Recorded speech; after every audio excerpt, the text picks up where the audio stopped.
and becomes Taejo of new Joseon 시대, the Joseon Dynasty. 조선 그 이름 어디서 나왔어? 고조선. 고조선 잘 알아요. 다행이야. 그 단군 세운 고조선이라거든요. 네, 신화인지 사실인지 어쨌든 그 고조선에서 이 조선이라는 이름, 그래서 morning calm 별로 그 뜻이 아니야. 아침에 대한 얘기 아니고 하지만 단군에 대한 얘기, 새로운 시작, 단군처럼 이성계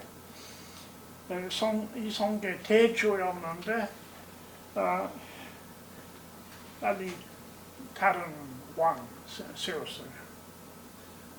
그래서 대조 제일 중요한 것은 대조 개성 안 되고 새로운 그 수도권 capital, new capital. We must have a new capital, new dynasty, new king, and so he sent people to find the right, perfect place for the capital. So the capital was then moved. This is the end of 14th century, 1390년 정도. From Kaesong, the capital moved completely new city. A new city was built in where we are now, in Hanyang. And it was chosen because of the way the land was. The land, you had hills in the north, a hill on the east, a hill on the west, a hill in the south, and a river running from east to west, south of the city. So this is ideal place, ideal site for a new capital. And when they designed the capital, it's like New York, very modern, very mathematical streets, because there was nothing old there. There was no city there. 그런 거기 도시 없어서 자유롭게 세 도시 낼 동, 서, 북, 남. And with the gates, so that is a very modern city that was built to mark the beginning of Joseon 시대. And Joseon Dynasty lasted then for 5 centuries, very, very long time, 아주 길게. July 1392, 공식적인 날짜, the formal date, until October 1897. 그리고 then in 1897, Joseon, the name Joseon was changed for various reasons. It was renamed Taehan Chaeguk, the Taehan Empire. 조선 시대 대한 제국. What happened? Just before, in 1895-6, there had been a war between Japan and China over Korea. 그 중일 그 전쟁, the Western powers, of course, are watching by now. Western France, England, United States, they are all looking toward Korea. They decided that they thought, oh, China big, very powerful, Japan has no hope. but then Japan lost. Won, took control, won the war against China, so that China had to sign saying that until now China had been on top of Korea. Korea had been tribute relationship. So in China you had Emperor Huangzhe, and in Korea you had a king, Wang. A Wang was always, the word Wang meant a ruler under an emperor. And so when China lost the war, they had to sign saying Korea is now completely free from China. It's no longer under Chinese emperor. It's independent. So in Korea, they built a gate on the road leading to China, which they called the Independence Gate. Dongnip. It's still there. And they said, well, now we are not a kingdom, 왕국 아니고, because our king is no longer under an emperor, therefore our king is equal to Chinese emperor. He's on top. So he's no longer Wang, he is Huangzhe, emperor. And that was why then they created a new name for Joseon. But same king, Ko-jong was king of Joseon, and then he was emperor of Taehan. And the kings of Joseon were always from the same family. Cheonju gajo, the Li family from Cheonju. But then when a king died, like when any high-class person died, their soul tablet, soul tablet, is enshrined, and offerings are made, and especially the tablets of the kings were then enshrined near the palace on the eastern side of Seoul in Cheongmyo. They're still there. And in the old days, in Chosamshide, every day offerings were made, and the king would go there to tell his ancestors what he was doing and what he was planning. So Cheongmyo was the shrine for the dead kings of Joseon. And Joseon, Taejobuto, because Koryo had been so badly influenced by Buddhism, and the Buddhist monasteries have become very, very rich, very, very powerful. 불교의 철, 굉장히 힘도 많고 돈도 많고. At the beginning of Joseon, they said no more. So 1,000, 2,000, 3,000 temples destroyed, monks sent home, and instead of Buddhism, official religion, ideology, philosophy, Confucianism from China, Neo-Confucianism, a special, strict, rather rigid form of Yugyo Sasaeng, Confucianism. And that meant that the temples that survived were all away from Seoul. And no temple in Seoul, no monk. No Buddhist monk was allowed to enter Seoul until when? 1905. 교수님들 서울 들어올 수 없었어요. 금지. Because to protect the new dynasty. So you had then few temples up in the hills near, especially near big tombs, the royal tombs, or way up in the mountains where nobody went. And so in the east, every school, every village, almost every village, small town, had a school, Confucian school, studying Confucian classics from China. And so Hyangyo was a school in each place, a school with a schoolmaster where the boys, and especially Korean society now is divided.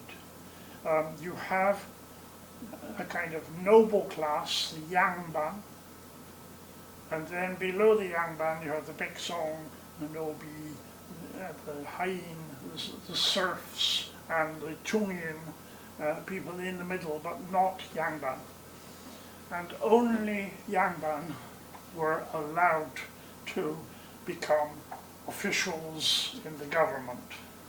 And they did it by passing very difficult Confucian exams, being able to write using Chinese characters, poems or essays that showed that they had really learnt Confucianism. 유교 사상 있어야 표출될 수 있다.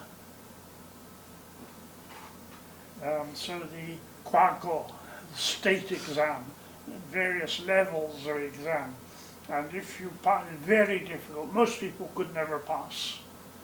But if you pass the exam, then you can go into government service and go up and rise through the ranks to become powerful, and your family then can become rich.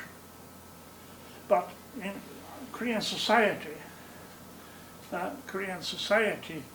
was very limited, if you like. Almost everybody is in villages farming, and there's almost no business. 가게 없어요. 가게 거의 없고, 시장. Every 5 days, often, 오일장. The people, peddlers moving around from place to place, selling what people needed, but people had no money. There's almost moneyless society. Everything you needed, you made. That was Korea until 20th century. And in 1418, the fifth king of Joseon, King Sejong, becomes king, and he's very intelligent and very creative, and he was particularly interested in science, music, knowledge, wisdom as well. So he, thanks to King Sejong, we had water clocks and sundials and everything, and rain gauges. But above all, then, Sejong is celebrated because he and with a group of men, a group of scholars, they created Hangul. Because Sejong realized that Hanmun, Chinese characters, you had to be rich and idle for years to learn Hanmun. Hanmun 너무 어려워서 양반만.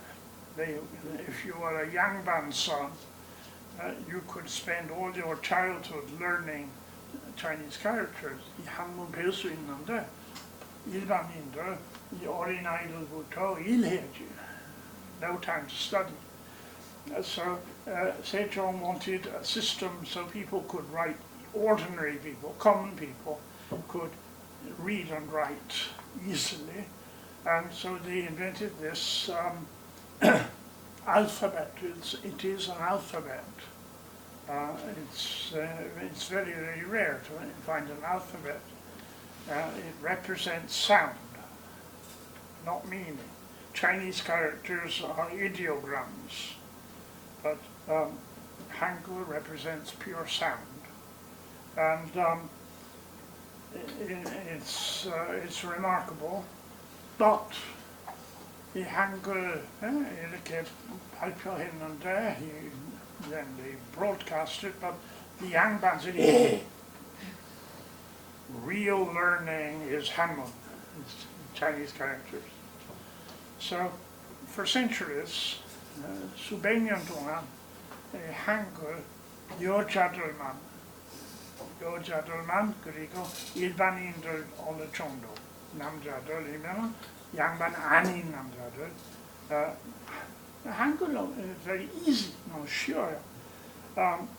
하지만 천주교 18세기 들어왔을 때 바로 한글 이용하게 됐고, and then late 19th century 19세기에 개신교 들어왔을 때 modernization 시작했을 때 한글 성경 Bible, but also of course 19th century, late 19th century newspapers, 신문, 책 18세기부터 한글 소설책 많았어요 for people who could not master the Chinese.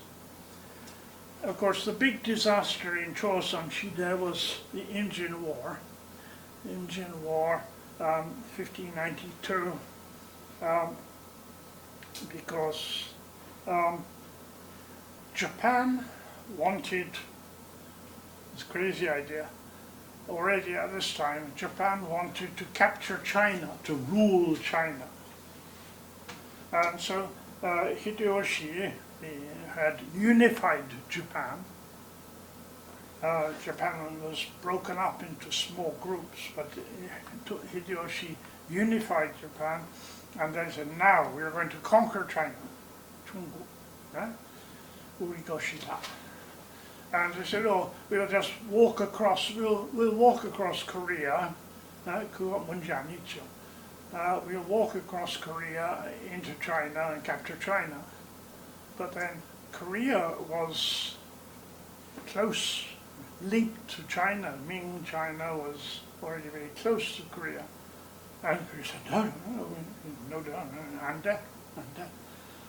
So they resisted with this big army from Japan crossing, going up through Korea. The king fled from Seoul, went right up almost into China.